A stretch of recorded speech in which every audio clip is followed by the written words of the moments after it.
안녕하세요. 세미나 교주 남자 토크화이트의 고우성 PD입니다. 기업의 서비스나 시스템의 장애를 일으키는 디도스 공격은 왜 꾸준히 발생하고 있는 것일까요? 오늘 세미나에서는 굿모닝 아이텍의 보안 전문가와 함께 디도스 공격은 무엇이고 어떤 방식으로 수행되는 것인지를 알아보겠습니다. 디도스 초기에는 이제 서로 이제 FPS 게임 같은 걸 하다가 상대편의 이제 동작을 좀 늦추고 핑을 좀 늦추기 위해서 디도스 공격을 하거나 아니면은 저 사람의 접속을 끊어버리고 싶어서 디도스 공격을 하는 경우가 있었고 그 이후에는 이제 그 해커들이 자신의 이름을 좀 알리고 싶거나 아니면 특정 서비스가 마음에 안 든다는 걸 공개적으로 페이스북이나 유튜브 같은 데에서 이제 선언을 하고 내가 몇 시부터 몇 시까지 공격해서 이 서비스 한번 다운시켜 볼게 라고 선언한 다음에 실제로 그게 가능하고 이게 성공했다는 걸 다시 한번 올려서 이제 자신의 이름을 알리려고 노력을 하는 거죠. 실제로 이런 경우가 그 우리가 이제 많이 했던 게임, 지금 잘 안 하지만 포켓몬고라고 하는 게임이 있잖아요. 그쵸. 네. 그 게임이 초기에 디도스 공격을 굉장히 많이 받았어요. 특히 워낙 유명한 게임이니까. 맞습니다. 푸들코프라고 하는 해커가 공개적으로 페이스북에 몇 시부터 몇 시까지 공격해서 다운시키겠습니다라고 해놓고 실제 공격을 해서 다운을 시켰어요. 근데 그거를 이제 제가 있던 전 직장에서 이제 차단을 해서. 부장님이 이거 하셨어요? 예, 제가. 차단? 야, 포켓몬고 공격을? 예. 아니, 근데 포켓몬고는. 예. 거기 일본 회사가 만든 거 아닙니까? 네? 맞습니다. 근데 부장님 일본인도 아니신데 왜 부장님이 이걸 하셨죠? 제가 몸담고 있던 회사의 이제 모회사가 당시에 일본에 있는 KDDI라고 통신회사였고요. 네. 그 회사가 이제 닌텐도 쪽하고 밀접한 관련이 있어서 이제 저희가 투입되게 됐습니다. 네. 그리고 디도스 공격도 이게 랜섬웨어처럼 예. 금전을 목적으로도 많이 하나 보죠? 예, 거의 대부분이 그러한 목적이라고 보시면 되고요. 근데 어떤 식으로 할까요? 랜섬웨어는 예. 암호화 시켜 놓잖아요. 예. 그럼 얘는 이제 뭐 이렇게 서비스를 좀 마비시킨 다음에 예. 그 다음에 돈을 뭐 전화를 걸어가지고 메일을 해가지고 돈을 달라고 그러는 겁니까? 예, 전화를 거는 경우가 가장 많고요. 네. 메일을 보내서 이제 특정 계좌로 넣어라. 네. 어디로 어느 지갑으로 뭐 코인을 얼마만큼 송금해라 이런 식으로 협박을 하게 됩니다. 그래서 주로 대상은 그 웹에서 서비스를 진행을 하고 이 서비스가 잠깐이라도 다운되었을 때 데미지가 좀 크게 발생하는 그런 서비스를 주로 공격 대상으로 삼아요. 예를 들면 어떤 것들이 있을까요? 이제 이커머스들이 대부분 그렇죠. 그렇겠네요. 이커머스 같은 경우는 이제 10분, 20분만 서비스가 다운돼도 수천에서 수억 정도의 피해를 볼 수 있습니다. 그리고 의외로 한국에서는 별로 없지만 해외 쪽에서는 금융 쪽도 굉장히 공격을 많이 받고 있습니다. 근데 실제로 예. 우리나라 기업이요. 예. 그래가지고 뭐 이렇게 우리가 이제 디도스 공격할 테니까 예. 돈 내놔 하면 그 돈을 그래서 주는 기업도 많이 있습니까? 진짜로? 예상보다 굉장히 많습니다. 실제로 많이 있고요. 네. 그 모 기업 같은 경우는 한 달에 500만 원 정도씩 실제로 꾸준하게? 네. 건이 아니라 그냥? 맞습니다. 매달 500만 원 정도씩 이제 우리가 흔히 알고 있는 그 연변에 계신 분들한테 송금을 했고요. 왜요? 그거 안 주면 실제로 공격을 받아서 다운되고 그리고 또 그분들 같은 경우는 이제 이제 텔레마케팅 같은 게 굉장히 중요한데 대부분 이제 IP 전화기를 이용해서 하세요. 근데 그 IP 전화기가 IDC에 있고 그 IDC에 공격받아서 문제가 발생을 하게 되면 전화도 할 수 없게 돼요. 고객 전화를 못 받는구나. 네, 전화도 못 받고 전화도 못 하고. 네. 그래서 굉장히 민감하고요. 기업 서비스의 장애를 일으키기 위해 디도스 공격은 서버 또는 네트워크 인프라를 마비시키려고 합니다. 먼저 서버에 대한 디도스 공격 방법을 살펴보겠습니다. 굉장히 전통적이고 많이 알려져 있는 TCP 공격이고요. 이 TCP 같은 경우는 씬이나 3웨이 핸드쉐이킹을 기본적으로 하게 돼 있습니다. 자, 쉽게 예. 3웨이 핸드쉐이킹이 뭔지 모르는 분도 있으니까 쉽게 말씀해 주신다면. 그러니까 사람이 인사하는 거하고 똑같다고 생각하시면 돼요. 이제 서로 눈을 맞추고 먼저 A라는 사람이 B라는 사람의 이름을 부르고 그 사람이 다시 A라는 사람의 이름을 부르고 서로 인사말을 나누는 이 작업을 핸드쉐이킹이라고 생각하시면 항상 통신을 할 때. 맞습니다.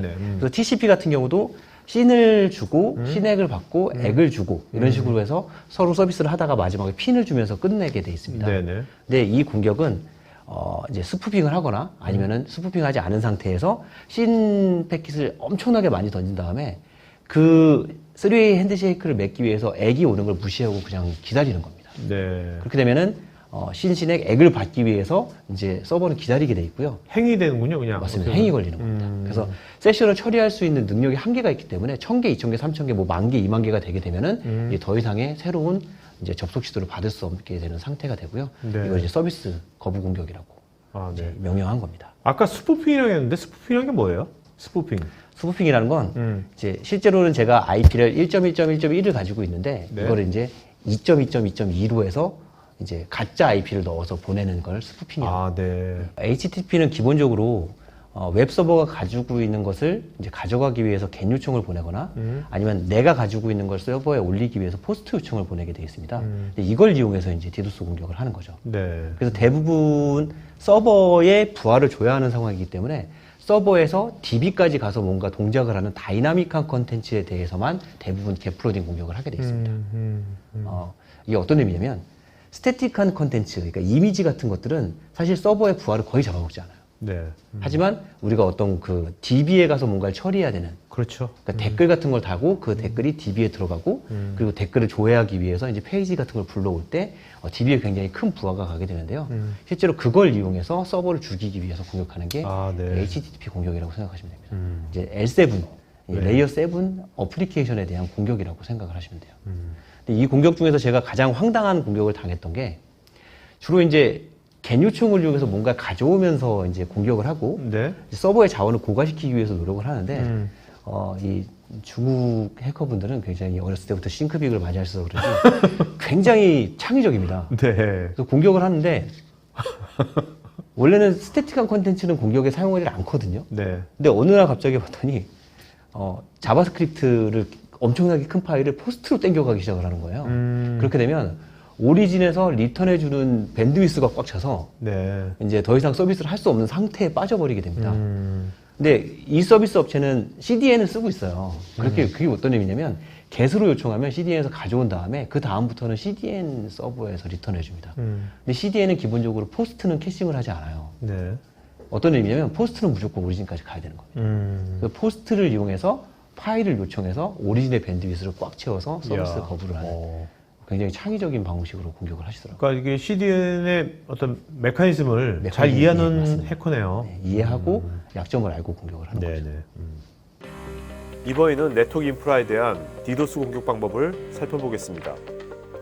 TCP는 이제 전통적인 그 연결 지향형인 그 네네. 프로토콜이라고 한다면 UDP는 비연결 지향형인 프로토콜입니다. 이게 무슨 얘기냐면 어떠한 리퀘스트를 던지고 나서 그 리퀘스트를 던진 쪽을 확인하지 않습니다.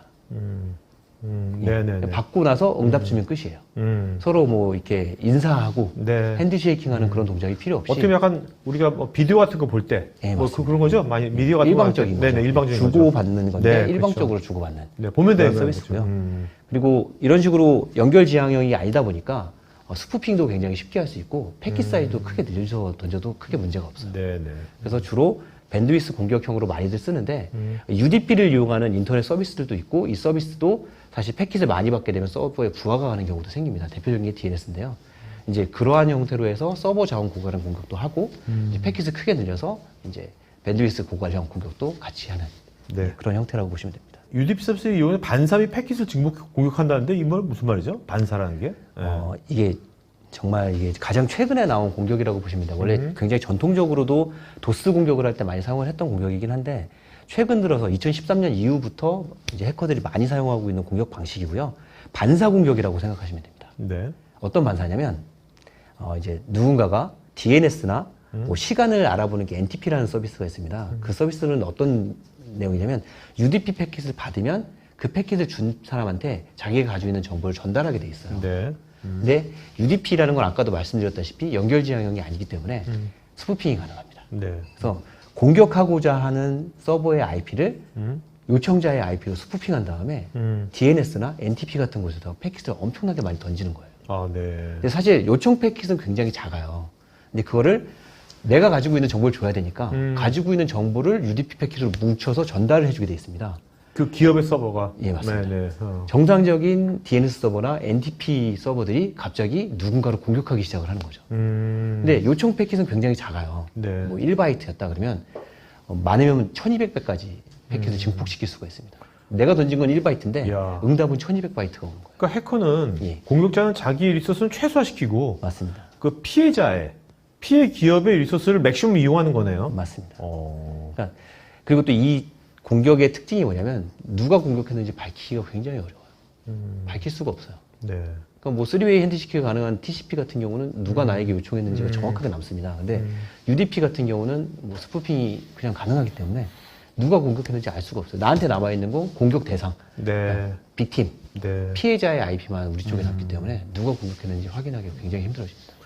요런 형태 공격이 언제부터 나온 겁니까? 한 몇 년 전? 한국에서는 2013년 정도부터 네. 말부터 보이기 시작을 했고요. 저희가 해외 쪽에서는 2013년도 초, 2012년도 말 정도부터 확인을 했습니다. 지금도 이거는 많이 사용되고 있네요. 이런 거. 구글에서 제공하는 그 디도스 트렌드 사이트에 들어가 보시면 무조건 1등입니다. 야. 디도스 공격은 앞으로도 계속될까요? 자금 추적이 어려운 암호화폐가 존재하고 정치적, 국가 간 분쟁이 심화될수록 디도스 공격은 계속될 것 같습니다. 이분들은 이제 해외 쪽 해킹 그룹이에요? 이름이 DD4BC예요? 예, DD4BC고요. 뒤쪽에 BC는 이제 4BC는 비트코인을 이제 의미하는 거고요. 네, 디도스 공격을 하는. 디도스4 비트코인? 예, 맞습니다. 그래서 이분들의 특징은 공격을 하기 전이나 하고 난 후에 이제 메일을 보냅니다. 네. 25비트코인을 이쪽으로 입금을 해주세요. 25비트코인? 예. 요새 뭐 4달러처럼? 네, 맞습니다. 딱 정해져 있는 금액이었고요. 싸다, 25비트코인이면. 저 당시에는 그렇게 비싼 금액은 아니었어요. 네네. 2천만 원? 이 정도 됐고요. 비싸구나, 저 때도. 예, 그때는 2천만 원 정도였고 지금은 이제 2015년도에 비트코인이었으면 그 이후에 비트코인 값이 엄청 뛰지 않았나요? 맞습니다. 엄청나게 뛰었습니다. 저분들이 제가 알고 있기로는 2015년에 이 사업을 하셔서 매출을 한 1,000억 정도 올리신 걸로 알고 있어요. 비트코인으로. 근데 그 이후에 비트코인이 한 10배 정도 뛰었죠. 네. 1조네, 1조. 엄청난 돈을 버신 분들인데 불행히도 다 이제 미국에서 FBI 분들이 열심히 활동을 하셔 다 체포되셨고요. 다 미국 사람들입니까? 주로 유럽 사람들인데. 유럽계들이? 이제 FBI 쪽에서 이제 그 국제 네네. 폴리스라고 해서 다 잡아들인 걸로 알고 있습니다. 자, 이거 2017년 3년 전에 중국발 사드 이거는 다들 기억하실 거예요. 그죠? 네, 다들 기억하실 거고요. 조금 전에도 말씀드렸지만 이 굉장히 심각했어요, 사실은. 이제 엘모사 같은 경우는 아예 한 달 내내 중국 쪽 면세점에 대한 홈페이지가 거의 내려가 있는 상황이었고 매일 밤마다 디도스가 10지 이상씩 들어왔습니다. 네. 그래서 그거를 한 달 정도 정말 열심히 막아드렸고 그리고 동시에 외교부라든지 국방부라든지 이런 또 디도스 공격을 받았고 저희가 실제로 서비스했었던 이제 해외문화 홍보원도 이제 뭐 이상 어이없지만 터키나 이런 쪽에서 디도스 공격이 굉장히 심하게 들어왔었어요. 네. 뭐 요즘 보면 미국이랑 예. 중국이랑 첨예하게 지금 대립을 하고 있고요. 맞습니다. 대립이 더 격화되고 있는 것 같거든요. 예, 맞습니다. 만약에 이거 가정이지만 예. 만약에 미국과 중국이 옛날에 미소 간의 냉전처럼 예. 완전 냉전으로 가버리면 예. 네? 그러면 이런 디도스 공격이라든지 이런 것이 훨씬 더 심해질 것 같은데요, 엄청나게. 심해지죠. 양국간에? 지금도 아마 알게 모르게 서로 네. 디도스 공격하고 있을 거고요. 해킹하려고 굉장히 많이 노력들을 하고 있을 겁니다. 사이버전이 벌어질 것 같은데요, 그렇게 되면. 맞습니다. 여기에 대한 대비가 좀 필요하죠. 우리나라는 그럼 사실 애매하잖아요, 지금요. 예. 네, 어디를 뭐 할지. 만약에 우리가 어떤 쪽에 스탠스를 하면 고래 싸움에 새우등 네, 터질 수 그럼 있죠. 다른 쪽에서 다른적인 피해도 많겠지만 예. 사이버적인 피해도 굉장히 많이 발생되겠네요. 맞습니다. 앞으로. 전에 이제 2017년에 겪었던 것과 동일한 현상을 또 2020년에 더 심할 것 같은데요. 예, 더 심할 수도 있습니다. 네, 아니면 냉전이 심해지면. 예. 대용량의 디도스 공격을 방어함에 있어서 아카마이 같이 글로벌한 클라우드 인프라를 갖고 있는 것은 커다란 이점이 될 것입니다. 결국에 디도스라는 게 누가 많은 자원을 가지고 있느냐의 싸움이에요. 그래서 해커가 좀비 PC를 얼마나 많이 가지고 있는가, 그리고 그 좀비 PC의 공격을 받을 수 있는 네트워크망을 사용자들은 얼마나 가지고 있는가, 이 싸움입니다. 네네. 그리고 그걸 막을 수 있는 장비는 얼마나 크게 가지고 있는가. 근데 결국에는 방패가 불리할 수밖에 없는 싸움이에요. 왜냐하면 공격자들은 불법적인 방법으로 좀비를 늘릴 수 있지만 사용자들은 그게 안 되거든요. 네. 그리고 그 사용자들이 확보한 인프라를 유지하는 데도 돈이 엄청나게 들어갑니다. 실제로 KT 쪽에서 디도스 방어가 가능한 텐지망 하나를 구입하시려면 월 몇천만 원씩 내셔야 돼요. 네. 근데 사실 텐지망 하나 가지고는 디도스 방어에 아무 의미가 없습니다. 그렇기 때문에 인프라를 아무래도 많이 가지고 있는 클라우드 사업자들이 이제 이쪽 디도스 방어나 클라우드 이제 시큐리티 쪽에 굉장히 두각을 나타낼 수밖에 없죠. 마지막으로 이번 웨비나에 참석한 기업 관계자들과의 Q&A를 살펴보겠습니다. 혹시 여러분의 고객들에게 어필하는 유튜브 컨텐츠를 만들고 싶으시면 우측 상단 링크를 클릭하셔서 다양한 포트폴리오를 구경해 보십시오.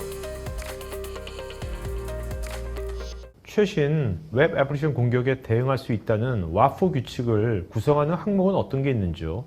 즉 어떤 비교 기준을 가지고 이거는 악성이다 라고 판단하시는지요?